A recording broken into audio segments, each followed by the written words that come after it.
O clima era de festa no Maracanã. Mais de 60 mil torcedores compareceram ao templo sagrado do futebol brasileiro para ver o Flamengo estrelado, recheado de contratações milionárias, enfrentar o Atlético. Um time que, apesar de organizado, vinha com o elenco mais modesto e sem os grandes holofotes da temporada. Tirou a zaga aliviando o troca do Samuel Lino, estreante do Mengão. Ele mata no peito, bota na grama, dominando já a alteração do Galo. Samuel Lino manobrou, soltou no ala, devolveu no Samuel Lino, preparou, iludiu o primeiro, driblou, girou, ganhou de mais um, rodou na área pro Ayrton Lucas, penetrou, tá no tumulto, deu mole, perdeu, vem a zaga aliviando. Atrás, talvez a última chance, até o Flamengo, com o Royal, cruzou na boca do gol, e o gol para a tocada, gol! Lino!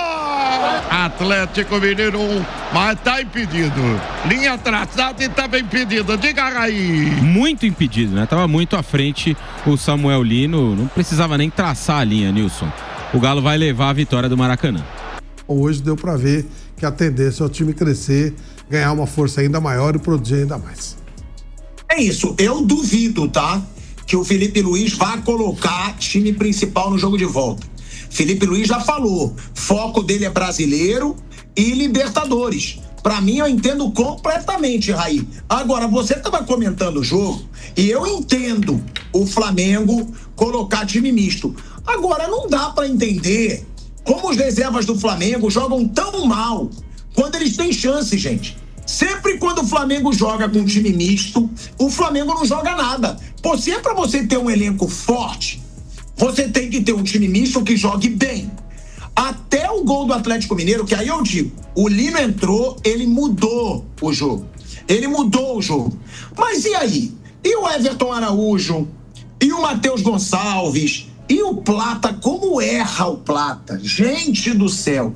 Como o Plata erra? O Luiz Araújo eu vou dar crédito, porque ele sempre é muito decisivo, mas não jogou nada hoje, nada. Agora, eu sempre digo isso. Se o Flamengo tem um elenco galáctico, o time misto tem que jogar melhor aí.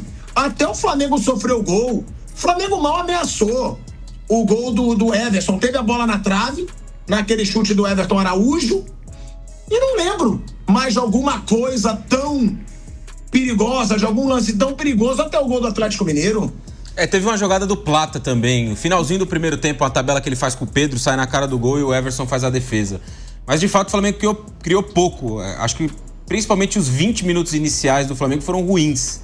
O Atlético de novo conseguiu marcar muito bem, que era a estratégia. Já tinha sido no domingo, num jogo apertadinho, decidido na bola parada. O Cuca repetiu a estrutura do time, várias daquelas peças. 3 zagueiros, o Scarpa em uma ala, o Gabriel Menino na outra. E o Atlético conseguiu marcar muito bem o Flamengo, né? E acho que são duas coisas que se juntam, né, nessa análise. O Atlético ter marcado bem e o Flamengo não ter tido uma noite de boa criação, né? De fato, o Plata não fez um bom jogo. O próprio Matheus Gonçalves, um jogador que se tem uma expectativa muito grande, até recentemente esteve envolvido em uma questão de saída, vai, não vai, o Flamengo aceita vender, depois volta atrás no negócio.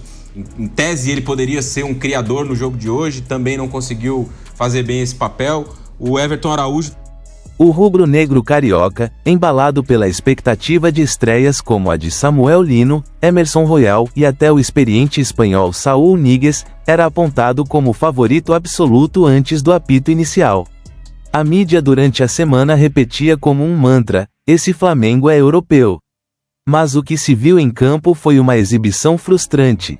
E pior, uma derrota por 1-0 que escancarou a diferença entre nome e futebol.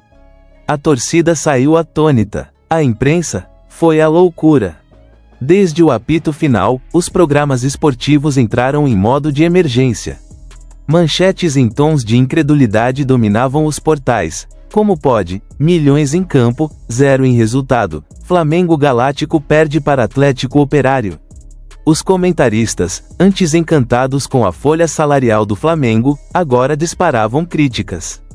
O tom mudou. Ninguém queria saber de adaptação, tempo de entrosamento ou justificativas táticas.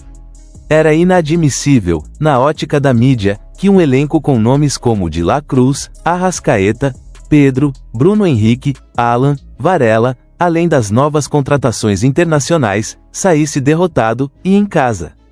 Não faltaram comparações. Nem o Chelsea, com todo o dinheiro do mundo, perdeu tanto tempo para encaixar, dizia um.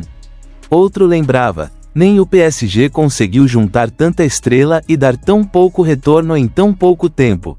O técnico também não escapou. Jorge Sampaoli, que até a véspera era elogiado por sua intensidade e pelo estilo agressivo de jogo, passou a ser chamado de confuso, perdido e incapaz de fazer o time render. Um comentarista da rádio disparou: se não vencer com esse elenco, com esse investimento, pode entregar o boné. Nas redes sociais, os memes se multiplicaram. Internautas zombavam da estreia apagada de Samuel Lino, que mal tocou na bola e se mostrou completamente fora de ritmo. Emerson Royal, conhecido por sua força física e velocidade na Premier League, teve dificuldades para lidar com os avanços do lado esquerdo do ataque do Atlético.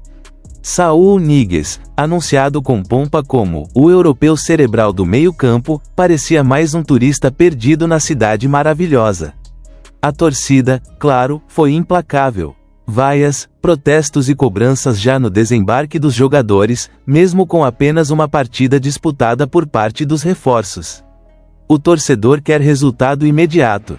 A imprensa exige entrega proporcional ao investimento. E o Flamengo, pelo menos por uma noite, foi um time qualquer, superado por um Atlético compacto, bem treinado, corajoso. Mas além da crítica pesada, a imprensa também flertava com o exagero. Analistas se revezavam entre destruição e sensacionalismo. Essa derrota é maior do que parece. É um aviso, dizia um deles.